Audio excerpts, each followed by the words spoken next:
नमस्कार, आरजी अदनान तुमच्यासोबत आहे ऑन MGM 90.8 FM आणि आज आपण बोलणार आहोत कॉर्पोरेटमध्ये जे काम करतायत, म्हणजे आपल्यापैकी बहुतेक जण कॉर्पोरेटमध्ये काम करतात, ऑफिसमध्ये काम करतात आणि तेथील वर्क प्रेशर आणि मेंटल हेल्थ याबद्दल. तर याबद्दल बोलण्यासाठी आपल्यासोबत आहेत all is well health care centre कडून डॉक्टर रवी रावळकर सर. नमस्कार सर, तुमचं स्वागत आहे. नमस्कार सर.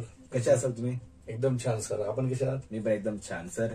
तर सर, आजकाल आपण बघतोय की सगळ्यांचं जीवन धकाधकीचं झालंय आणि कॉर्पोरेटमध्ये बरेच जण काम करतात. म्हणजे कॉर्पोरेट असो की कोणतंही ऑफिस असो, प्रेशर तर खूप असतं. तर या जीवनशैलीचा आपल्या मानसिकतेवर कसा परिणाम होतोय?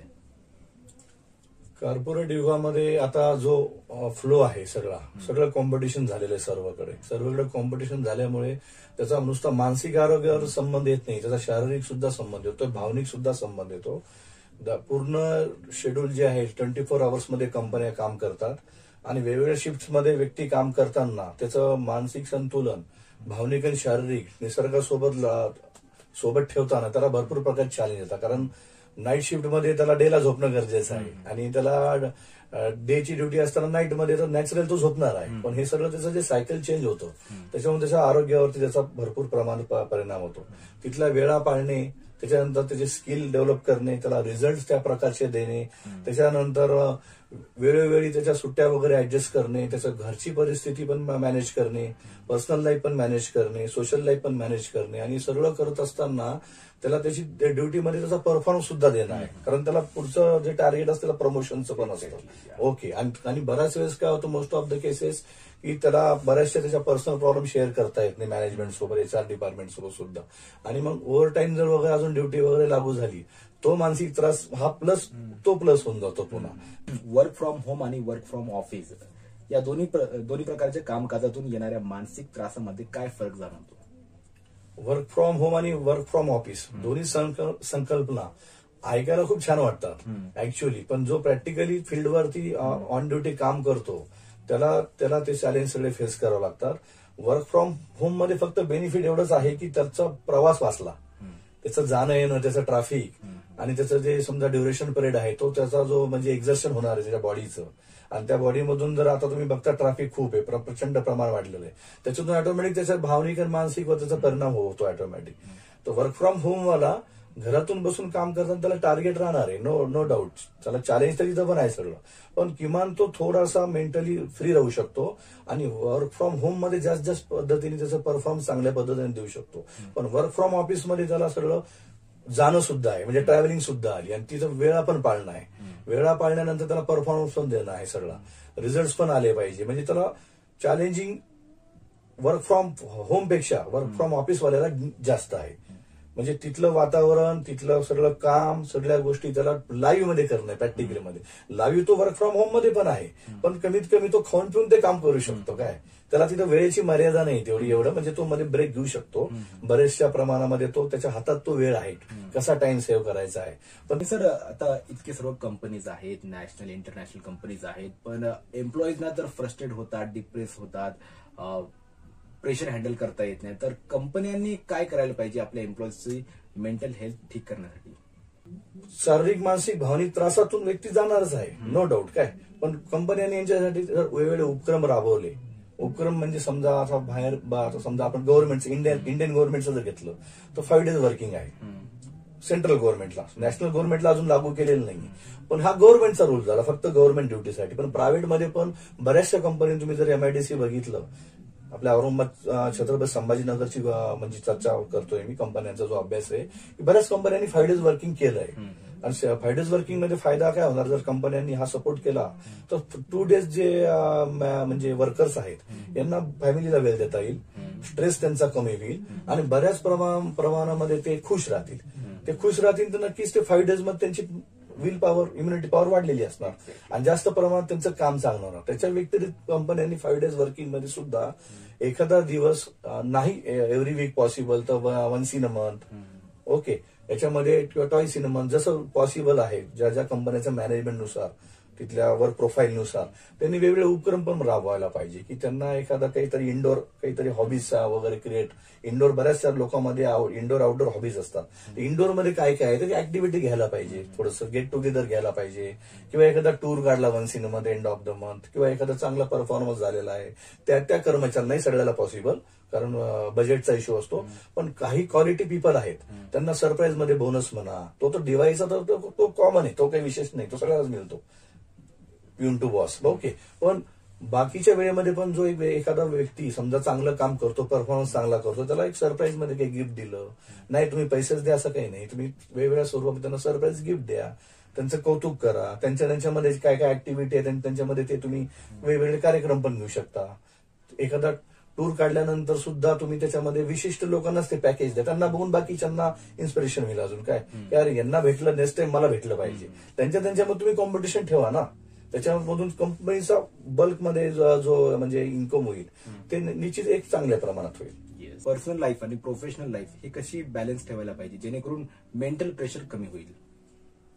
पर्सनल लाईफ आणि प्रोफेशनल लाईफ दोन्हीमध्ये म्हणजे कधीच याची मिक्स खिचडी नाही झाली पाहिजे. हे व्यक्तीचं म्हणजे पर्सनल डेव्हलपमेंटचा इश्यू आहे ऍक्च्युअली हा. तर म्हणजे जसं आपण म्हणतो communication skill, behaviour therapy, manners हे सगळं पाळलं पाहिजे काय. तसंच हे सुद्धा त्या रिलेटेडच आहे एक प्रकारे, की तुम्ही प्रोफेशनल लाईफला आणि तुमच्या ऑफिशियल लाईफला मिक्स नका करू. कारण तुमची प्रोफेशनल लाईफ जी आहे ती तुमच्या घरच्या पुरती मर्यादित आहे. तुमच्या घर म्हणजे पर्सनल लाईफ जी तुमच्या घरच्या प्रती मर्यादित आहे. तुम्ही तुमच्या नाते गोते शेजार आणि समाज इथपर्यंतच तुम्ही तिला मर्यादित ठेवलं पाहिजे. म्हणजे प्रोफेशनल लाईफच्या वेळेस तुम्ही तेव्हा फोकस तुमचा वर्कवर झाला पाहिजे, पूर्ण प्रॉपर काम झालं पाहिजे, बिफोर टाइम गेलं पाहिजे, लेट आलं पाहिजे. हे सक्सेस मंत्र आहे हा एखाद्याच्या प्रमोशनचा, बिफोर जाणे आणि लेट येणे आणि पूर्ण वेळ कामावरती डेडिकेशन देणे. मी त्या कंपनीचा वर्कर नाही, एम्प्लॉय नाही, मी बॉस आहे या फिलिंगनी जेव्हा ते काम होईल. आणि मॅनेजमेंट सुद्धा वर्करला फॅमिली मेंबर म्हणून बघेल, हा वर्कर म्हणून नाही. म्हणजे नुसतं टार्गेट असावे नो डाऊट, बट त्याला प्रेशर नसावे, फॅमिली मेंबर सारखं त्याला हँडल केल्यानंतर व्यक्ती पण प्रोफेशनल राहतो. आणि जो तो पर्सनल लाईफमध्ये असतो तेव्हा पर्सनल बरोबर जगतो. तो इकडचं तिकडे होऊच देत नाही. कारण कसं आहे त्याच्यावर मॅनेजमेंटचा पण खूप मोठा हात आहे. म्हणजे जसं म्हणता बाप तसा बेटा आणि गुरु तसा चेला, हे सगळं लागू आहे. स्ट्रेस पासून मुक्त होण्यासाठी आणि या सर्व मेंटल हेल्थ पासून मुक्त होण्यासाठी काय छोटे छोटे उपाय करू शकतात ते एम्प्लॉईजनी? यासाठी भरपूर सारे छोटे छोटे उपाय आहेत. म्हणजे पहिला योगा, प्राणायाम, मेडिटेशन, शतपावली वॉकिंग. तर ह्या तो आता घरात करत नाही, त्याचा ड्युटीचा लोड होता, त्यांनी आरामाला प्राधान्य दिलं. आता ड्युटीवर कसं फॉलो करायचंय, तर त्याचे जे ब्रेक होत आहे किंवा तो जेव्हा ऑन टेबल आहे तेव्हा त्यांनी जीभ जर समजा टाळूला लावली मधल्या वेळेमध्ये, बऱ्याचशा ब्रेकमध्ये समजा जेव्हा त्याला बोलायचं नाही त्यावेळेस त्यांनी जीभ जर टाळूला लावली तर आपलं टाळूला जीभ लावली डायरेक्ट आज्ञाचक्राशी कनेक्शन आहे आपलं. म्हणजे अध्यात्मानुसार सांगतोय, डायरेक्ट आज्ञाचक्राला कनेक्शन आहे. किती जरी मोठा स्ट्रेस असेल त्याला तर तो शांत होणार आज्ञाचक्राला. कारण आज्ञाचक्र म्हणजे आपल्या नाळाला जोडलेलं आहे, बेंबीला. बाळ जेव्हा होतं तेव्हा नाळ कट होते ना, तर ते चक्र डायरेक्ट तिथं 7 चक्र म्हणजे जे चक्र आहे ते तिथं जास्त पॉवरफुल आहे. तर मग त्यांनी काय करायचंय, मध्ये मध्ये जेव्हा ब्रेक होईल जीभ टाळूला लावायची. त्याच्यानंतर त्यांनी जे आपल्या बॉडीची जी हालचाल आहे एकाच अँगलनी बसायचं नाही. पाय कधी लेफ्ट कधी राईट, आणि हे स्वतःशी बोलत राहायचं. कॉन्शियस सबकॉन्शियस माइंड दोन आहेत आपले, अंतर्मन आणि बाह्य मन, आणि छोटा मेंदू आणि मोठा मेंदू. आणि तो किती तास जरी खुर्चीत बसला, आता आम्ही पण काउन्सिलिंग रूममध्ये खूप तास खुर्चीत बसतो, दिवसभर जरी बसलो तर असेच फ्रेश राहणार. तो काही बॉडीला काही होणार नाही, सूज येणार नाही, हातापायात मुंग्या येणार नाही.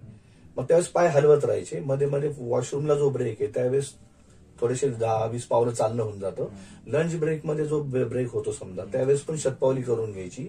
आणि हाताच्या पायाच्या मुवमेंट्स करायचे. सगळ्यात महत्वाचं पाणी प्रत्येक 1 तासाला 1 तांबे पिलं पाहिजे. स्ट्रेसला कमी करण्यासाठी पाणी बॉडीत जास्त पाहिजे. जेवण कमी केलंच चालेल पण पाणी जास्त. मधल्या वेळेत तुम्हाला ज्युसेस पॉसिबल असेल तुम्ही ज्युसेस प्या. एक शेवटचा प्रश्न सर आता की आपलं स्ट्रेस मॅनेज करण्यासाठी, स्ट्रेस कमी करण्यासाठी तुम्ही प्रत्येक एम्प्लॉईला किंवा बॉसला सुद्धा, कारण की जे प्रेशर देतात ते बॉस लोक असतात, तर त्यांना काय मेसेज द्याल? स्ट्रेस घालवण्यासाठी एम्प्लॉय आणि बॉस. हो, एक तर बॉसने स्ट्रेस देऊच नाही आणि दिला तर एम्प्लॉयनी कसं हँडल करायला पाहिजे? Okay, very nice question. हे बघा, शेवटी बॉस हा बॉसच्या रोलचा टॅग आहे फक्त तो काय, आणि एम्प्लॉईला सुद्धा एक टॅग आहे, पिऊन टू अकाउंटंट, जी कोणत्या पोस्ट असेल समजा उदाहरण. पण भावना देवानी सगळ्याला सेम दिलेल्या आहेत. बॉस आहे म्हणजे तुम्ही त्याला अंडर प्रेशर, टेन्शन, तुम्ही त्याला समजा जर देत बसले काय, तर तो काम तर करणारच आहे पगारासाठी, त्याची मजबुरी, तो कॉम्प्रोमाइज प्लस सॅक्रिफाईस मध्ये असतो काय. पण तो फोटोवाला स्माइल देतो, जे फोटोग्राफर म्हणतो स्माइल प्लीज, ते खोटं हास्य देतो मग तो. त्याच्या चेहऱ्यावर खरं हास्य राहण्यासाठी बॉसनी सुद्धा त्याला फॅमिली मेंबर समजणं आहे. आणि त्यांनी सुद्धा बॉसला मी वर्कर नाही, ही माझीच कंपनी, मीच या बॉस, या कंपनीचा बॉस मीच आहे, हा जो स्वतःला फील करणं आहे, फक्त म्हणून दाखवून नाहीये, फील करणं आहे. म्हणजे फिलिंग गुड मध्ये तो राहील तर ऑटोमॅटिक स्ट्रेस बाजूला राहील. आणि एक दुसऱ्याला गिव्ह अँड टेक जो रिस्पेक्ट आहे तो बॉटम ऑफ हार्ट झाला पाहिजे. बिंबीच्या डेटापासून म्हणूया वाटल्यास काय, तो इथून झाला म्हणजे पॉलिटिक्स आहे. 4 प्रकारे, आणि गुडघ्यातून झाला तर विषय संपला. बरोबर आहे. म्हणजे फॉर्मॅलिटी आणि प्रॅक्टिकल ह्या लाईफच्या 2 वेगवेगळे पार्ट आहेत. प्रॅक्टिकली राहायचं आहे आणि गिव्ह अँड टेक जो रिस्पेक्ट आहे तो एकदम म्हणजे हृदयातून पाहिजे, तर हे काम होणार आहे.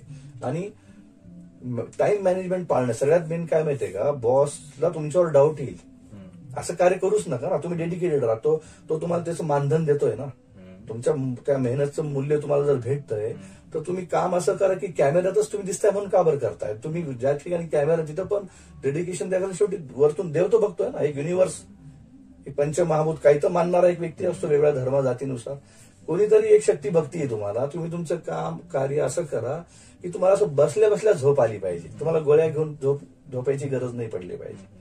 त्याच्यात माणुसकीच्या भावनेतून रिस्पेक्ट करणं आहे. आणि आय एम समथिंग बॉसनी पण बाजूला ठेवणं आहे काय, सगळं काही एव्हरीथिंग आहे काय, पण आय एम नथिंग मध्ये जर राहिलं तर काय होतं की ऑटोमॅटिक एम्प्लॉई अट्रॅक्ट होतात. कारण बॉसची आभावावर पॉझिटिव्ह काम करते, की बॉसच आपला स्वतःहून उचलून ग्लास ठेवतोय किंवा ते टेबल आवरतोय, ऍक्च्युअली काम त्या पिऊनचं होतं, बाय मिस्टेक त्यातून राहून गेलं किंवा तो आळशी आहे, तर तो जेव्हा तो बघतो तो ऑटोमॅटिक त्याला न सांगता सुद्धा कामं होतात. जितके ऑर्डरनी काम होत नाही ना, तितके मौन मध्ये जास्त काम होतात.